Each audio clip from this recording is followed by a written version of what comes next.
என் அன்புக்குலன் தாயே, நான் உன் இயேசு உன்னிடம் பேசவாந்துள்ளன். உலகம் உன்னை விட்டு நீங்கினாலும் நான் உன்னை ஒருபோதும் விட்டு விடமாட்டேன். நீ உன்னை தனிமையில் நடக்கிறாய் என்று நினைத்தாலும் என் அடிகள் உன்னோடு சேர்ந்தே நடக்கின்றன.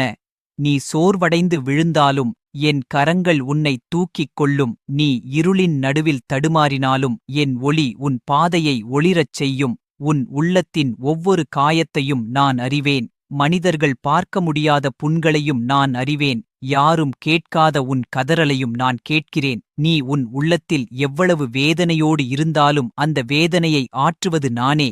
என் அன்பின் மருந்தால் உன் புண்கள் அனைத்தும் ஆறிவிடும். நீ என் சந்நிதியில் வந்தால் உன் மனம் அமைதியடையும். நீ உன்னை பாவி என்று நினைத்தாலும் என் இரத்தம் உன்னை புனிதப்படுத்தும். நீ உன் குறைகளை எண்ணிக்கொண்டாலும் என் கிருபை உன்னை முழுமையாக்கும். நீ உன்னை தகுதியற்றவன் என்று